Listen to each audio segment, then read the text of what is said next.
El chirrido resonó por la enorme fábrica como el grito de un animal herido, metal rechinando contra metal, luego silencio, un silencio antinatural y aterrador. Las cintas transportadoras se congelaron a mitad de movimiento. Las chispas dejaron de volar. Los martillos se detuvieron en el aire. La gigantesca máquina en el centro de la línea de producción, ahora muerta y sin vida, llamó la atención de todos. El gigante que nunca dormía era el corazón de la fábrica. Hoy, sin embargo, lo hizo. Una espesa neblina de confusión y preocupación llenó la habitación.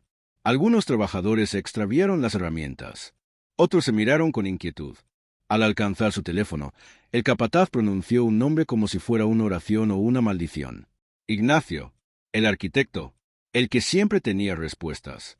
El pasillo escuchó pasos en cuestión de minutos. Afilados, decididos y fuertes.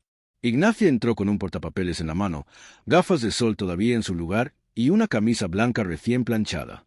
Su cabello peinado hacia atrás. Su expresión engreída. Dijo, tranquilos todos, pasando sobre las manchas de aceite sin mirar abajo. Veamos de qué se queja la vieja. Se sentó junto a la máquina y, como un mago consultando un libro de hechizos, hojeó los planos y manuales. Los trabajadores observaban en silencio. Ramón estaba de pie al fondo, con los brazos cruzados, el overol manchado de aceite ocultando la silenciosa tormenta que se gestaba en su interior. Permaneció en silencio. Silencio. Ignacio presionó botones. Cambió palancas. Inspeccionó las válvulas. Nada. La máquina tosió una vez y volvió a apagarse. Ignacio se levantó frustrado. Alguien ha alterado esto. Quizás alguno de ustedes, dijo, con la mirada fija en Ramón. Quizás ya no pueda seguir el ritmo, abuelo. Algunos trabajadores rieron entre dientes, nerviosos, no crueles. Ramón no se movió. Ignacio rió. Bien. Si crees que puedes arreglarlo, adelante. Te pagaré un sueldo si logras que esta chatarra respire de nuevo. La fábrica dejó de funcionar. Las herramientas dejaron de traquetear. En un susurro, los labios se congelaron. Además de técnico, el desafío también era humillante. Un golpe público. Una prueba de orgullo. Una trampa. Pero Ramón no se inmutó. No se opuso. Simplemente avanzó lenta pero firmemente. Sus botas resonaron contra el suelo de hormigón, un paso pesado a la vez. Miró a Ignacio una sola vez, no con rabia, sino con la calma de quien ha visto 1000 ingenieros entrar en pánico y a 100 máquinas fallar. Ignacio puso los ojos en blanco, se hizo a un lado y se cruzó de brazos. Maestro, veamos la magia, dije. Ramón se acercó a la máquina muerta como un viejo amigo. Tocó la carcasa de acero con suavidad, como saludando a un anciano. Después, sin decir palabra, se arrancó la camisa, dejando al descubierto brazos llenos de cicatrices, manos callosas y músculos que se habían formado. Tras décadas de trabajo real, la sala permaneció en silencio, conteniendo la respiración, mientras Ramón se arrodillaba junto a la máquina, acercando la oreja a un tubo y golpeándolo suavemente. Sin planos, sin manual, solo instinto. Instinto manchado de grasa. Además, el hombre comenzó a escuchar a las máquinas mientras lo observaban. Ahora, la fábrica estaba silenciosa, sagrada y tensa, como una iglesia. Bajo las parpadeantes luces fluorescentes, Ramón estaba desnudo frente a la máquina, su torso contando historias que ningún currículum podría. Tenía las manos agrietadas y ennegrecidas por décadas de aceite, arena y victorias silenciosas, y sus cicatrices eran como mapas de batalla descoloridos. No buscó planos. No hizo preguntas. En cambio, se arrodilló junto a la máquina, cerró los ojos y apoyó los dedos en un panel como un médico tomando el pulso. Ignacio se burló desde un lado, con los brazos aún cruzados. ¿Qué está haciendo?, le habló a un trabajador cercano en un susurro que todos pudieron oír. ¿Rezando? Esto no es científico. Eso es una tontería. Ramón lo ignoró.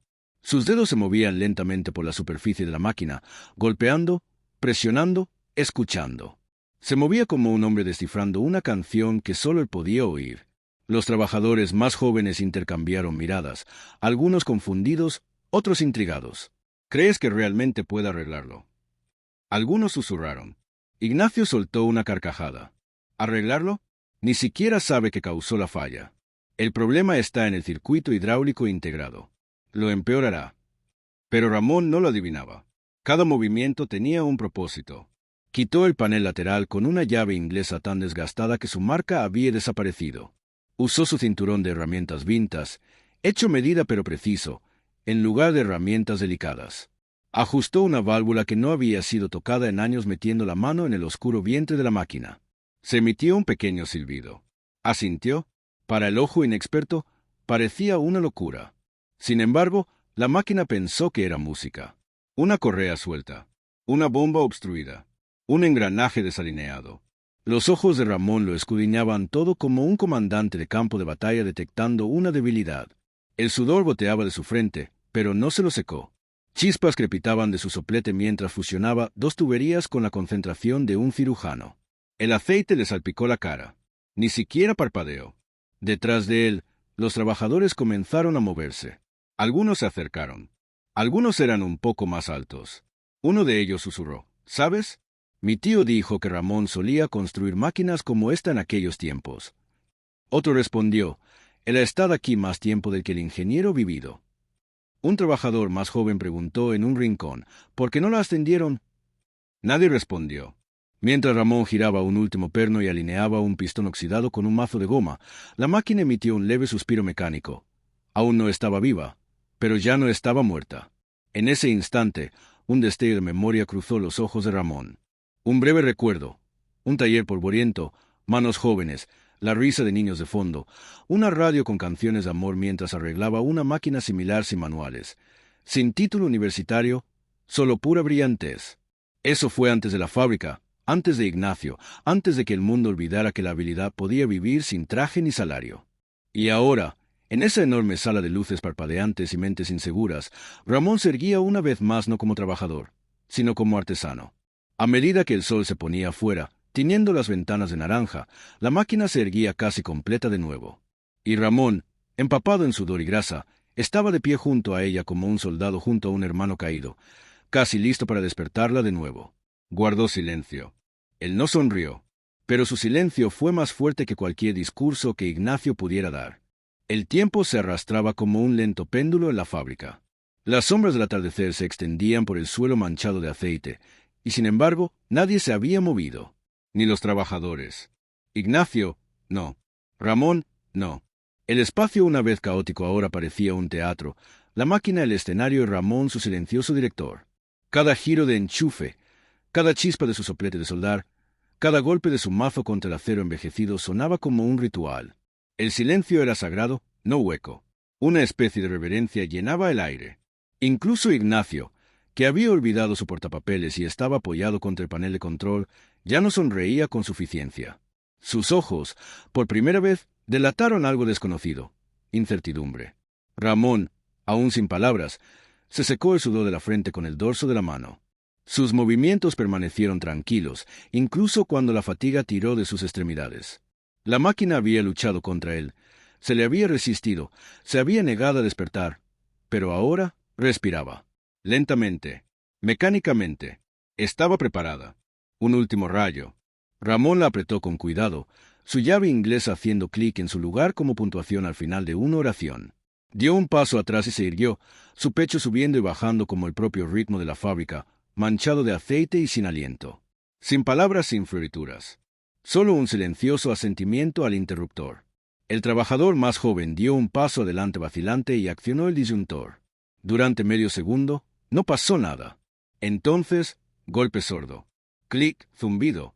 Después de una breve tos, la máquina rugió a la vida con un rugido profundo y rodante. Las luces parpadearon. Las correas se movieron de repente. Los engranajes giraron. Bombeando los pistones, entonces algo sucedió. Toda la máquina rugió, mejor que antes. Más fuerte, más suave. La fábrica en su conjunto cobró vida. El silencio se rompió en vítores. Los aplausos estallaron en cada esquina, espontáneos y genuinos. Incluso hubo un silbido. El sonido de un grupo de trabajadores golpeando sus cajas de herramientas reverberó a través de las paredes como tambores. Otros se reunieron alrededor de Ramón, dándole palmadas en la espalda, estrechándole la mano, riendo con la alegría que solo el orgullo puede crear. La máquina renació, no solo fue reparada. Ignacio se quedó paralizado, con los ojos abiertos, viendo cómo sus teorías se derrumbaban bajo el peso de la experiencia de un hombre. Su portapapeles se le resbaló de la mano y cayó al suelo. Por primera vez en su carrera, no supo qué decir. Con la mirada tranquila y la respiración agitada, Ramón se giró para mirarlo. Recogió una llave inglesa de repuesto del suelo, una que Ignacio había dejado caer antes durante su intento fallido. Se la ofreció, con el mango por delante, al joven ingeniero. «Toma», dijo en voz baja pero firme. «Quizás la necesites algún día». Esa única frase atravesó la fábrica como un rayo, humilde, aguda e inolvidable. Incluso Ignacio, todavía aturdido, tuvo que cogerla. Lo hizo despacio, sin apartar la mirada del rostro de Ramón. Se acabaron las burlas. La teoría está descartada. Solo silencio y vergüenza. Y en un rincón de la sala, sin que la mayoría lo notara, un hombre alto con traje oscuro observaba todo. El dueño de la fábrica. No lo habían visto entrar. Nadie lo había oído hablar. A pesar de estar oculto por unas gafas con montura plateada, sus ojos brillaban de interés. Había presenciado algo extraordinario por primera vez en años, no una máquina siendo reparada, sino un hombre siendo restaurado. En muchos años, la fábrica no había sonado tan viva. Considerada antigua e imposible de reparar, la vieja máquina ahora cantaba como si hubiera renacido, con cada pistón actuando como un tambor de resistencia y cada engranaje representando la brillante silenciosa de Ramón. Los trabajadores se movían a su alrededor como abejas que regresan a una colmena próspera, llenos de energía, motivados y, sobre todo, humildes. Pero Ignacio permanecía inmóvil en un rincón tranquilo cerca del panel de control, con el orgullo tembloroso, la respiración entrecortada y la llave inglesa pesada en la mano. Los aplausos se habían desvanecido. La sala había vuelto a la quietud. No la máquina, sino los dos hombres ahora enfrentados, atrajeron de nuevo la atención de todos. El traje, antes impecable, del otrora poderoso ingeniero ahora está ligeramente arrugado. Sus gafas de sol han desaparecido y su máscara arrogante se ha hecho añicos. El mecánico del que se había burlado estaba frente a él. Un hombre con alma de acero, humildad en la voz y grasa en el pecho. Ignacio forcejeó con su cinturón, luego metió la mano en el bolsillo trasero y sacó una cartera de cuero negro. Se abrió con un clic. Varios billetes, perfectamente doblados, asomaban. Guardó silencio. Simplemente extendió la cartera hacia Ramón con dedos temblorosos. «Toma», dijo Ignacio con voz débil. «Dije que mi sueldo es tuyo». Aunque apenas se oían, sus palabras cargaban con el peso de un orgullo roto. Algunos trabajadores voltearon la cabeza. Otros lo miraron fijamente, conteniendo la respiración, esperando a ver qué requería la situación. Tras levantar la vista lentamente hacia Ignacio, Ramón bajó la mirada hacia la cartera. Sus ojos no reflejaban venganza, ni burla, ni necesidad de humillar. Solo calma, una calma firme, ganada. No dijo nada. No pronunció un discurso. Simplemente negó con la cabeza y dijo, «No quiero tu sueldo». Las palabras quedaron en el aire. Luego añadió, «Quiero tu respeto», lo cual tardó un instante. Cayó con la fuerza de una bofetada. Ignacio parpadeó, con la cartera ligeramente temblorosa y la mano aún extendida. Luego la retiró lentamente, como quien despierta de un sueño largo y arrogante. Y en esa quietud, los pesados pasos de unos zapatos de cuero lustrado resonaron por el suelo. El dueño de la fábrica dio un paso al frente por fin. Sus ojos altos, serenos y cristalinos atrajeron la atención como un imán. Todos se pusieron de pie. Ignacio casi se estremeció. Ramón, como siempre, permaneció inmóvil. «Lo vi todo», dijo el dueño con voz serena y autoritaria. «Desde el momento en que falló la máquina hasta el momento en que volvió a rugir». Miró primero a Ignacio. «Llegaste con confianza, pero sin soluciones». Luego se volvió hacia Ramón. «Llegaste sin nada, excepto con todo lo que necesitábamos». Un murmullo se extendió por la multitud. Ignacio observó el suelo. El dueño continuó. «Esta fábrica no funciona con títulos. Funciona con resultados. Con habilidad. Con corazón». Levantó la mano y señaló. «Ramón dirige esta planta de ahora en adelante». El anuncio cayó como un rayo. No era solo un ascenso, era justicia. Algunos trabajadores aplaudieron instintivamente. Otros se unieron. Pronto, la fábrica se estremeció con aplausos más fuertes que antes, porque esto no era para una máquina, era para un hombre que finalmente había sido descubierto, un hombre que silenciosamente había llevado el alma de la fábrica sobre sus hombros durante años. Ramón no sonrió, pero sus ojos brillaron solo brevemente. Ignacio dio un paso adelante, con el rostro enrojecido por una mezcla de vergüenza y algo más profundo, comprensión. Miró a Ramón a los ojos, sin sonrisa burlona, sin ego, Solo un hombre callado que se había equivocado. Ignacio entonces extendió su mano en un saludo que silenció a toda la planta. No era militar. No era teatral. Era sincero.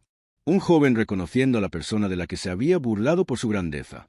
El saludo no fue devuelto por Ramón. No tenía por qué hacerlo. Su silencio fue el saludo. Con la llave inglesa aún en la mano, Ignacio se giró y comenzó a alejarse lentamente. Ramón lo vio irse, no con victoria en el pecho, sino con paz. Porque hoy no solo había arreglado una máquina. Había arreglado algo mucho más roto, el respeto. Ramón por fin llegó al centro de la sala, no como empleado, ni como un desvalido, sino como un líder, mientras el sol se ponía tras las ventanas y proyectaba largas sombras doradas sobre el suelo. La fábrica había cambiado. La población había cambiado. Y Ramón, por fin había recibido lo que ningún salario podría igualar: dignidad. Como si cambiaran de marcha, los meses transcurrieron en silencio, con constancia y con un propósito. Bajo el discreto liderazgo de Ramón, la fábrica, que antes había tropezado una y otra vez, ahora se movía con gracia y zumbaba como un ser vivo. Cuando una máquina se detenía o suspiraba, ya no había pánico ni caos. Ahora, había un ritmo en el suelo, una armonía entre el hombre y el metal que solo el respeto podía construir. Ramón no se sentaba en una oficina. Era el hombre que mejor dirigía de todos los que habían ocupado el puesto, a pesar de que nunca se lo habían pedido. No huía tras el cristal. Se movía entre los trabajadores, con el cinturón de herramientas aún atado a la cintura, sus manos callosas aún tocando cada tornillo, cada panel, cada persona. Cuando surgía un problema, no enviaba instrucciones, llegaba. Cuando alguien cometía un error, no regañaba, enseñaba. Su autoridad no provenía de una placa ni de una firma. Se basaba en la confianza. Los jóvenes trabajadores comenzaron a evolucionar con el tiempo. Ahora miraban las máquinas con curiosidad en lugar de miedo. Empezaron a quedarse después de hora, observando las manos de Ramón y haciéndole preguntas en un esfuerzo por aprender no solo a arreglar, sino también a sentir. Ramón entendía el metal porque hacía más que simplemente repararlo. Les mostró que la grasa no es lo mismo que la suciedad. Era historia. Que una voz hacía cada ruido extraño. Que cada avería era un mensaje. Ignacio, antes demasiado orgulloso para doblegarse, se convirtió en el estudiante más atento de todos. Cambió los trajes por los overoles, los manuales por observar, las preguntas por escuchar. Observó cómo Ramón inclinaba la cabeza cuando un engranaje no giraba bien, la forma en que pegaba la oreja a una tubería, la forma en que usaba sus sentidos antes que sus herramientas. «Lo oyes», dijo Ignacio una vez durante una tranquila tarde de reparación. «No solo miras, tomas nota». Ramón esbozó una leve sonrisa. Las máquinas hablan. La mayoría simplemente olvida cómo oírlas. No se ganaron el respeto disculpándose, sino trabajando juntos, guardando silencio, a lo largo de los siglos. El dueño de la fábrica, ahora un visitante habitual de la planta, solía estar de pie al fondo, con los brazos cruzados, sonriendo para sí mismo. Alguna vez creyó que los líderes ruidosos eran necesarios, llamativos, astutos. Ramón le enseñó lo contrario. Resultó que el liderazgo se parecía mucho al servicio. Una tarde, mucho después de que la mayoría se hubiera ido, Ramón se quedó. La vieja máquina, la misma que lo había iniciado todo, seguía funcionando a la perfección. Sin embargo, hoy se oía un nuevo sonido. Un suave zumbido. Un tono diferente. Ramón se sentaba agachado junto a ella, no por obligación, sino por cariño. Trabajaba con el cuidado de un padre que cepilla la cara de un niño mientras ajustaba cuidadosamente una pequeña válvula y limpiaba una mancha de aceite. Después, se levantó, estiró la espalda y observó la planta. Ahora, las luces eran más tenues. Los ecos, más silenciosos. La fábrica, como él, había envejecido, pero también se había vuelto más sabia. Ramón se dirigió a la estación de herramientas, donde estaba su propio estante. Allí, colgada sola, estaba la llave inglesa, la misma llave que le había ofrecido a Ignacio meses atrás. Estaba desgastada, con los bordes lisos tras décadas de trabajo, el metal oscurecido por el tiempo y las historias. Una última vez la sostuvo en su mano. Más que una herramienta, era más como un recuerdo. Le dio la vuelta, recorrió su cuerpo con el pulgar y la colgó con cuidado en la pared. Encajó en su lugar como si perteneciera allí, como si siempre hubiera sabido que descansaría allí algún día. El momento no fue dramático. No hubo reunión. No hubo discurso. Solo un hombre tranquilo, retirándose del trabajo por el que una vez se habían burlado. No lloró. No exhaló. Simplemente se quedó allí parado por un momento, asintió y luego se fue. A la mañana siguiente llegaron trabajadores y encontraron una placa sobre la llave inglesa. Por las manos que nos enseñaron a escuchar. Ramón. Ignacio se quedó parado frente a ella un buen rato. No la tocó. Guardó silencio. Pero sonrió. Pasó el tiempo. Llegaron nuevos equipos. Se instalaron algunos nuevos. Pero el nombre de Ramón permaneció. No en los manuales. No en los papeles. Sino en la forma en que se apretaban los tornillos. En la forma en que los jóvenes trabajadores se detenían a escuchar antes de reparar. En las historias susurradas en las salas de descanso. Oíste de la vez que Ramón arregló esta máquina sin un solo manual. Era capaz de arreglar cualquier cosa, pero nunca pidió crédito. No quería tu salario. Quería su respeto. Y así, el legado perduró, no en riquezas ni en títulos, sino en el latido de la propia fábrica, en la silenciosa dignidad que pasaba de una mano a otra, en el sonido de los engranajes girando y el zumbido de las correas. Porque Ramón nunca había trabajado por el aplauso. Nunca persiguió a nadie por su nombre. Simplemente hizo lo mejor que pudo y dejó algo mejor. Las últimas palabras, grabadas bajo la llave inglesa, lo decían mejor. No se trata de lo que ganas. Se trata de lo que dejas atrás.